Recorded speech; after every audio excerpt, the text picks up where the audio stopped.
அடுத்த ஸ்டெப்பாக J form வந்து கொண்டு வரணும். எங்கேன்னா பாட்டமில் இப்போ சேர்த்துருக்கோம்ல அதுக்கு கீழே அந்த பாட்டமில் ஜே ஃபார்ம் வந்து கொண்டு வரணும்.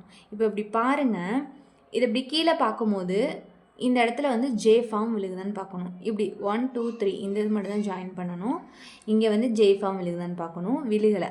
ஆக்சுவலி எங்கேயுமே இங்கே ஜே ஃபார்ம் வந்து விழுகலை. அப்போ நம்ம ஜே ஃபார்முக்கு ஃபஸ்ட்டு கொண்டு வரணும்.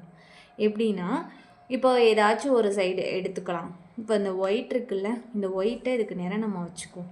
அந்த சென்டருக்கு நேராக வச்சுக்கிட்டு இப்போ இங்கே வந்து நான் ஜே ஃபார்ம் வந்து கொண்டு வர போகிறேன். எப்படின்னா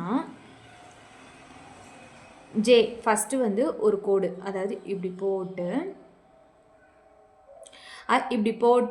போட்டு மேலே ஒரு கோடு போடுவோம் இல்லையா, அதே தான். இப்போ நான் வந்து இப்படி கீழே இறக்கிட்டேன்.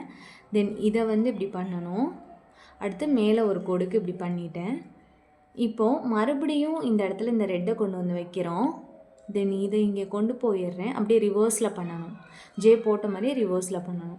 இப்போ பாட்டமில் பாருங்கள், நமக்கு ஜே ஃபார்ம் க்ரியேட் ஆயிடுச்சு. இந்த ஜே ஃபார்ம் எங்கன்னு இருக்கோ அந்த இடத்துல மறுபடியும் ஒரு ஜே வந்து க்ரியேட் பண்ணும்.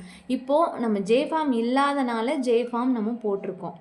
சில டைம்ஸ் வந்து ஜே ஃபார்ம் ஆல்ரெடி இருக்கும். அப்படி இருந்துச்சுன்னா அடுத்த ஸ்டெப்புக்கு போயிடணும். என்னென்னா ப்ளஸ் வந்து கொண்டு வரணும். அடுத்த ஸ்டெப் அதை வந்து நெக்ஸ்ட் வீடியோவில் சொல்கிறேன். தேங்க்யூ.